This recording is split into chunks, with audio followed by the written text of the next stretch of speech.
Hey guys, using an airbrush can be a challenging and frustrating experience for beginners and sometimes even for intermediate users. It's supposed to be a tool that makes things easier and faster, but until you figure out its quirks, it tends to do exactly the opposite of that. So in this video I will walk you through the way I use the airbrush when I paint miniatures, showing you all the tools I use and all the steps of the process from the setup through loading, spraying, changing paints, all the way to the cleanup at the end of the session. As a mini painter, the airbrush is my second favorite tool, right after a nice sharp sable brush. I use it to prime all my minis so I never have to use a rattle can. I do zenithal highlights with it, I base coat large surfaces and create smooth highlights in minutes. Or I glaze a filter on colors or darken surfaces down by a couple of gentle squeezes of the trigger. I love the airbrush, but that has not always been so. This darn thing used to always clog on me. The paint was coming out smooth for 5 seconds and then simply stop or start to spit and speckle on the surface. Or it was fine for one session and then I just couldn't get any paint out of it when I picked it up next. It was frustrating sometimes, but slowly but surely I figured out a process to make it work and get the results I want without tearing out my hair every second session. And since then, my relationship with the airbrush has changed. Now I am looking forward to spending time using it instead of dreading it, and I want to help you and your airbrush develop a healthy, productive relationship as well by showing you how I do it. Alright, with that said, let's do this and start in the very beginning, showing you my setup and the tools I use before I walk you through how I use them. First of all, you will obviously need an airbrush and a compressor that supplies it with air. I won't tell you which ones to go for in this video, everything I say here should work for most airbrushes. I suggest getting a compressor with a tank though, that helps a lot. As you can see, my compressor is simply sitting next to me on the floor, so it's conveniently close for adjusting the pressure and the hose can reach my desk. And my airbrushes are on this little rack on my right in easy reach as well. And yes, I have multiple airbrushes, although I'm not sure why, since I tend to use mostly just the one. But if you're curious, my favorite one is the Harder & Steenbeck Evolution CR Plus with a 0.28mm needle. And that's actually quite a mouthful to say. But since I'm a fancy lad, I have a second setup as well outside in a little workshop, and I use it mostly for priming and big batches of base coating if needed. The next thing we need to talk about is tools for safety. If you're using an airbrush, safety needs to be part of your process. As mini painters, we mostly use acrylic-based products which are inherently non-toxic. However, the airbrush creates a cloud of super tiny particles of paint, and you probably don't want those tiny plastic bits to end up in your lungs. Here's a little scary story from when I started airbrushing. I was doing a big batch of priming and zenithal highlighting, and without any mask or ventilation, of course. And when I went to the bathroom, I noticed that the inside of my nose was coated in light gray primer. Now imagine how much of that got further in all the way to my lungs. Since then, I always make sure that I protect myself by wearing a mask like this one. This is from Amazon and it comes with removable air filters. It's not the cheapest thing, but it works great and I consider it pretty much a must. The next thing I have for protection is just as important, a ventilation booth. I like this thing so much that I actually have 2 of them now. The old one is hooked up to the window in the workshop, so all the primer and base coat particles get immediately booted out of the room. A couple of weeks ago, I received the second unit to review from Weber, one of the companies that make these things, and I have been using this in my studio, setting it up when I need it only with the filter since my desk is too far from the window. So full disclosure, they sent this to me to show you guys, and since it's the exact same model I have been happily and successfully using for years, I thought this promotion would be useful to anyone watching this. This spray booth is great because it solves a lot of issues at once. It's portable, you can simply unfold it whenever needed and pack it away to save space when it's not in use, and it comes with a turntable which is especially useful for bigger, bulkier models. It also has built-in lights which are super useful since it would be somewhat problematic to use your normal desk lamp inside there. But most importantly, the fan in the back sucks the paint particles through the filter, removing them from the air. Just look at the filter I have in my old booth and imagine that all that paint would have gone into the room. So thanks to Weber for sending me this unit. I make good use of it in my studio, and if you guys want to get one, there will be a link in the video description.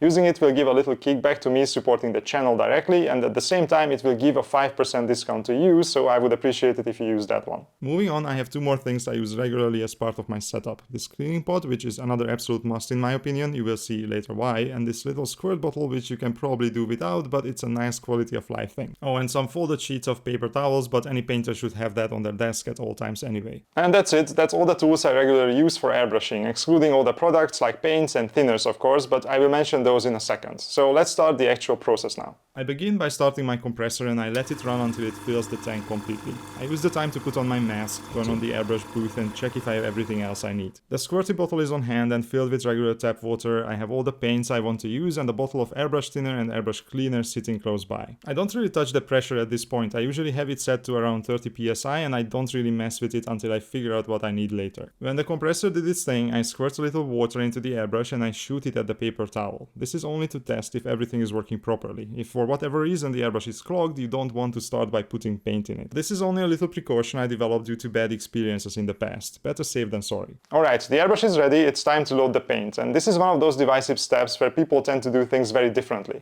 So let me show you the different scenarios based on what product I'm shooting and what my goal is with it. The easiest scenario is when I want to spray something that is naturally very thin, like inks or contrast paints. For example, if I want to glaze some additional tones onto a surface.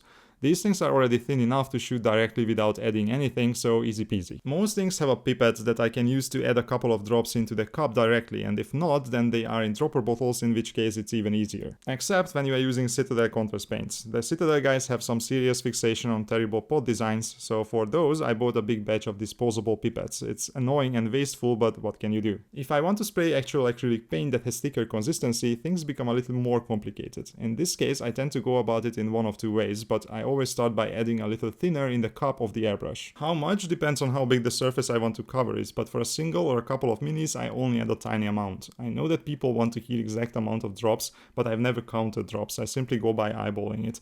But I will try to give you some guesstimations when we talk about the paints in a sec. Now if the paint is in a dropper bottle and I know the brand is smooth and doesn't have any dried bits in there, I simply add as much as I need into the cup directly.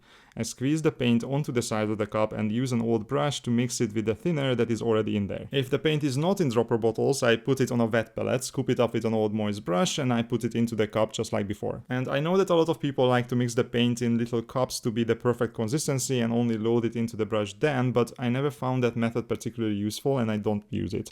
Of course, if it works for you, go for it. At this point I generally hold the nozzle closed with my finger and squeeze the trigger gently. What this does is to blow back air into the cup since it can't escape through the nozzle, causing the contents to bubble, which mixes them even more. And some people claim that you shouldn't do this because it harms the airbrush, but I have never had any issues over the years, so I'll keep doing it. Now I know that everyone wants to know how much paint needs to be added, and this is a super hard question to answer because I tend to simply go by feel. But here's how I learned it. Let's start from glazing, since that requires the least amount of paint, then we can talk about layering, which requires a moderate amount, and finally base coating and priming, which require a lot of paint.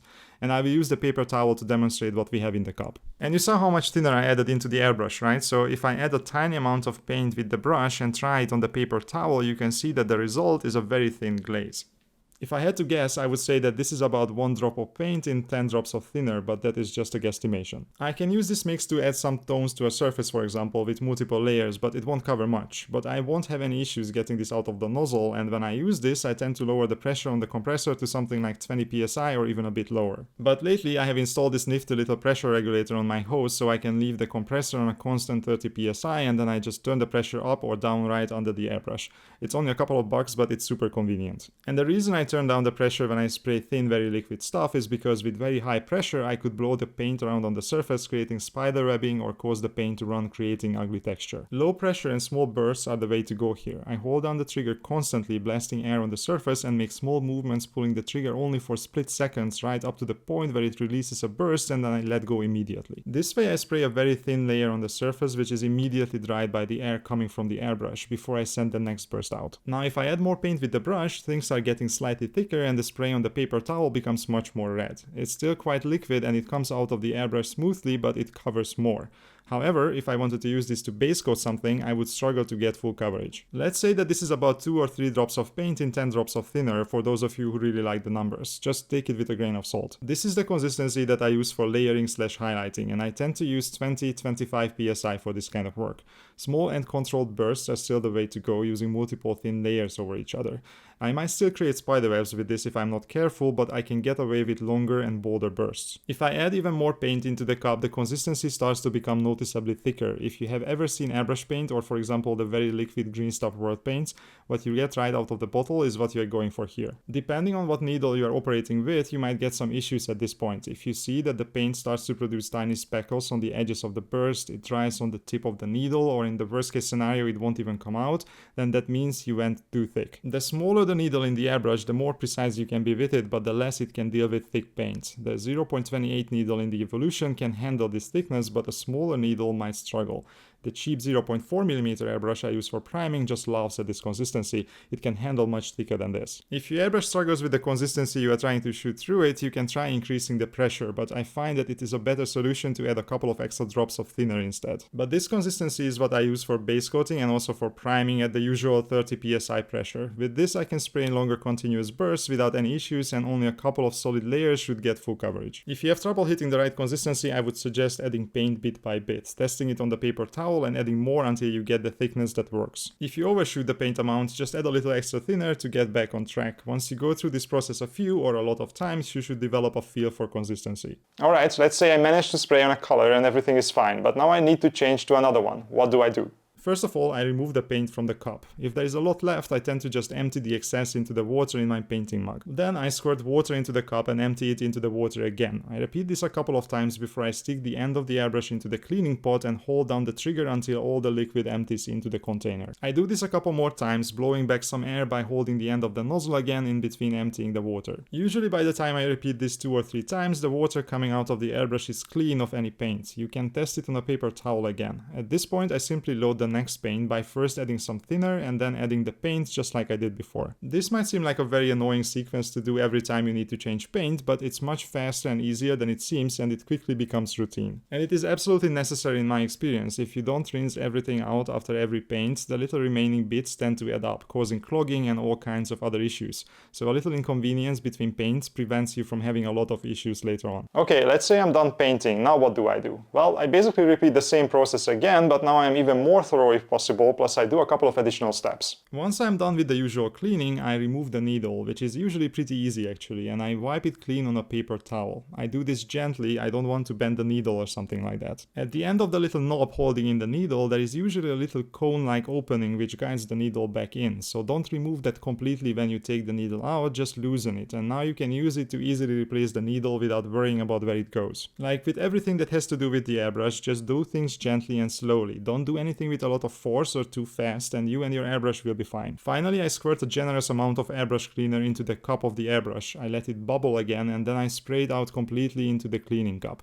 I might even repeat this again if I feel like it. Once again, better safe than sorry. The cleaner dissolves any remaining particles and also lubricates the airbrush, so it's very useful. Finally, I turn off the compressor and I remove the air from the tank. Most of them have some manual release that allows you to empty the compressed air faster than just by holding down the trigger of the airbrush. And that's it. That's how I use my airbrush for painting minis. It has worked for me quite well in the last couple of years, and I rarely had to deal with any issues where the airbrush was not doing what I wanted it to do. I hope some of you guys have found it useful, and it showed you that it's not exactly rocket science. With the right approach and a bit of experience, you can make the airbrush your second favorite tool, only one step behind the humble sable brush. If you liked the video, I would really appreciate it if you gave it a thumbs up and maybe dropped a comment under it as well. It really helps with the algorithm showing it to other people. And as usual, before I sign off, I wanted to thank my Patreon members for their continued support. They are the ones that make this channel possible, and that is especially true for the ones in the captain level. Thank you guys, see you in the next one.